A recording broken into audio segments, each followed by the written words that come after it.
was to be the beneficiary. And it says that the surface water treatment plant was built to do what? Serve the residential subdivision, domestic use, not cattle ranching, domestic use. Thank you. Henry, any comments? I do, but I won't say it. Thank you, Jim. Okay. Yes, Keep in mind, this is just comments, there's no action required, this is just, comments. the only thing, on page 28, we talk about a compliance plan development, and a couple things that stuck out to me when I was going through this, is it says we're gonna pay the engineer to run the numbers as to what the output of the wells are and things of that nature. Well, we should already have that data. Those wells were just put in, they were tested, flow rates were designated. So I hesitate that we need to, we can look at the numbers, where else, once we get a good firm list of where our outside place of use users are, we know what their use is, we can easily calculate what our wells can produce. I don't think we need to, maybe I'm splitting hairs here, but I don't think we need to pay money for an engineer to do that when we're completely competent and capable of doing that ourselves. That's what I think. I'm not a water guy, but that's what I think. It makes common sense to me. How are on the violation? That is on violation. How does that say? Tell me how. It says what is the How? this is the compliance plan. How are we going to fix this? Okay. That's what that is, and it says direct the district to. I get it. You got it? Okay. Is that because legally having the engineer put their stamp of approval carries more weight than just our giving them compliance? Is that... As you can imagine, I don't want myself to be involved in developing a recommendation to this board about how much water these produce. There is a separate report that was done by the hydrogeologist. And that information is there, and we've confirmed that it's relatively accurate as far as what the drawdown would do. And we do have the report for the other one. You're right, I can combine it, but I don't know that you want me to be the one who says here's what it is, because you can if you want to direct me to do that, but you had your engineer do it last time, and I don't know exactly the reasoning behind that calculation at that point. But I had assumed you would want to separate it out and have the engineer. It's not a matter of a big evaluation. It's just a matter of, you're right, putting a stamp on it that here's what it is. Well, we got 20 years of data on Ranchito well. And that should meet the demand anyway once you correct the map. So the rest of it's great. That was my comment on that. It seems like that's something we could do. Gotta feed the cronies. Well, looks like the wells were created to correct that problem. Mr. President, I can, I need clarity on those things because we have a very short period of time. So if, I'm not saying we're developing the compliance plan right now, because next month it's going to be on the agenda as well. I just wanted to get some input. So if I'm developing the compliance plan that we're doing it ourselves, that's fine. We've got the data to be able to do it. With the allegations, this is my perspective, with the allegations that have been made that we are operating incorrectly or not meeting our obligations, having a professional put their stamp on that, I think adds validity to the information, just like we've had before. We use that same engineer to say when we were looking at the fact of not allowing additional people, serving additional people with that well, we use that same information. I think from a consistency standpoint, we continue to use that stamp from the engineer. Because if you say it, and things go a different way, then there's corruption. We're not being transparent, we're not being ethical, we're not being this. So if we have somebody completely outside that is just a professional engineer, give us those validations of what the wells produce, and they say how much they have to run. I don't know how far we have to go to answer their question to be in compliance, so we eliminate that.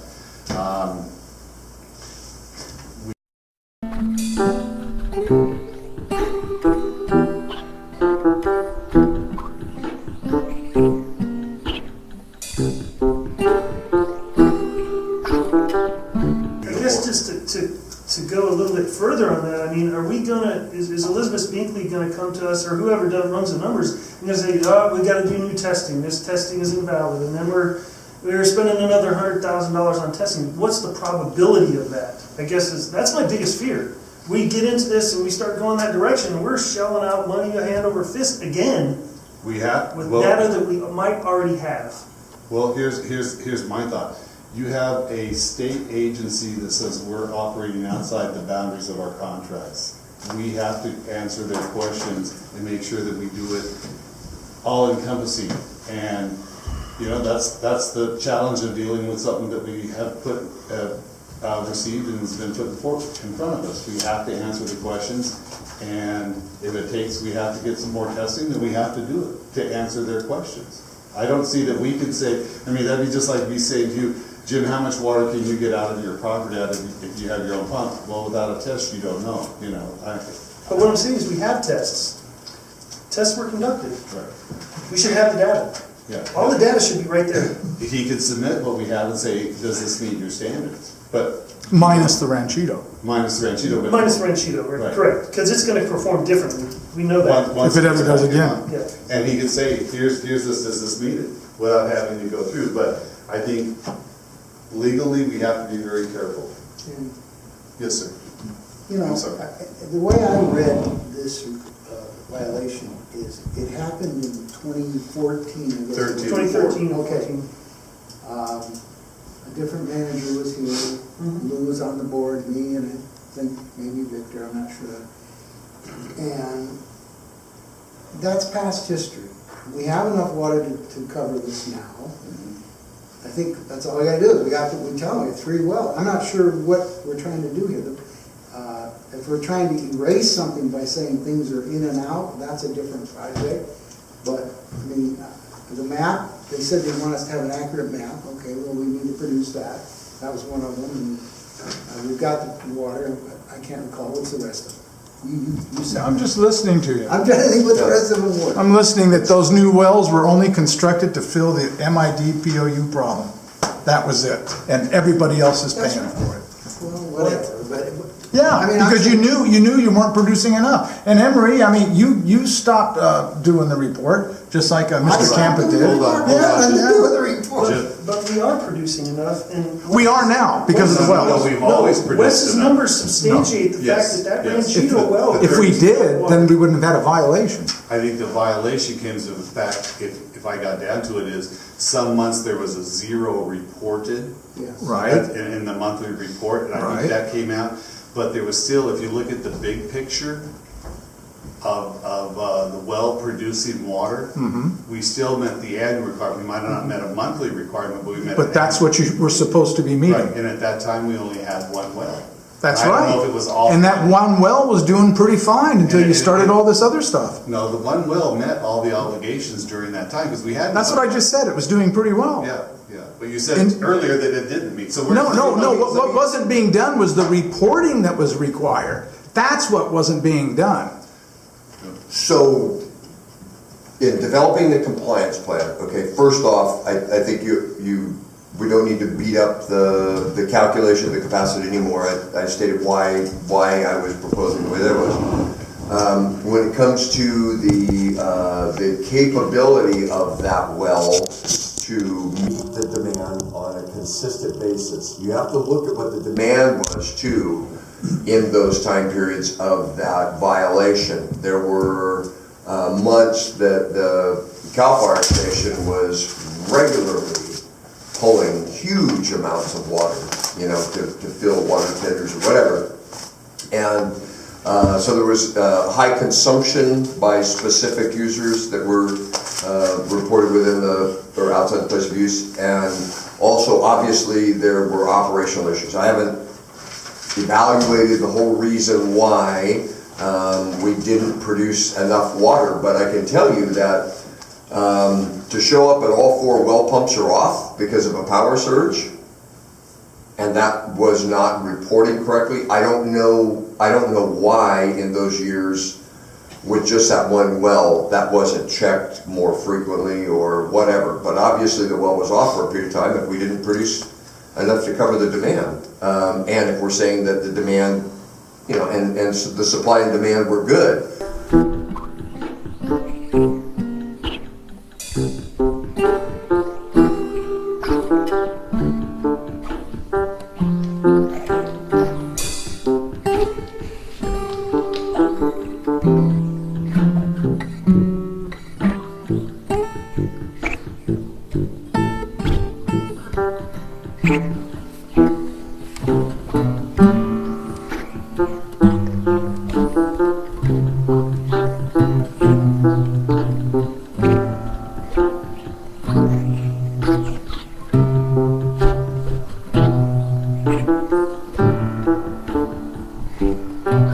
basis. You have to look at what the demand was too in those time periods of that violation. There were months that the Cal Fire Station was regularly pulling huge amounts of water, to fill water tenders or whatever. And so there was high consumption by specific users that were reported within or outside the place of use, and also obviously there were operational issues. I haven't evaluated the whole reason why we didn't produce enough water, but I can tell you that to show up at all 4 well pumps are off because of a power surge, and that was not reporting correctly. I don't know why in those years with just that one well that wasn't checked more frequently or whatever, but obviously the well was off for a period of time if we didn't produce enough to cover the demand. And if we're saying that the demand, and the supply and demand were good.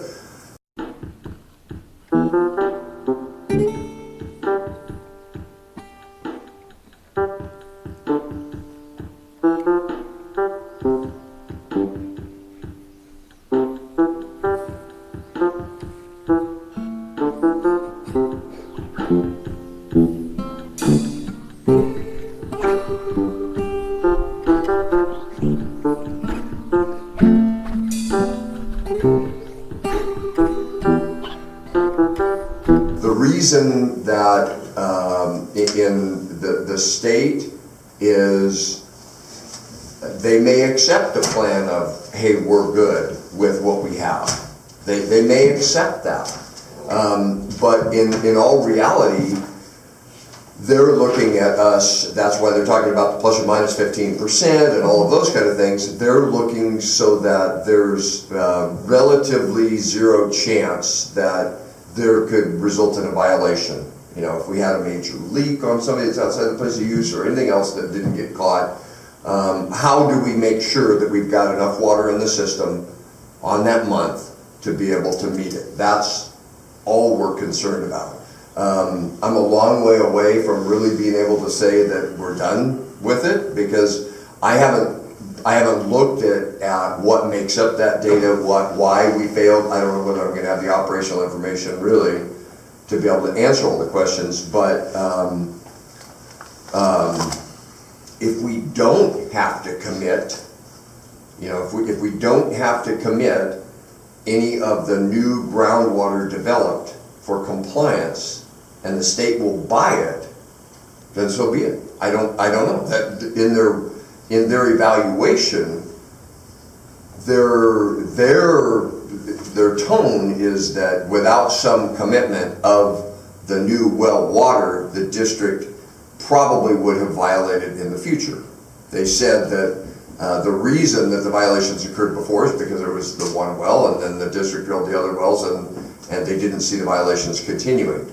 But until we get further along in the state, I'm not absolutely certain.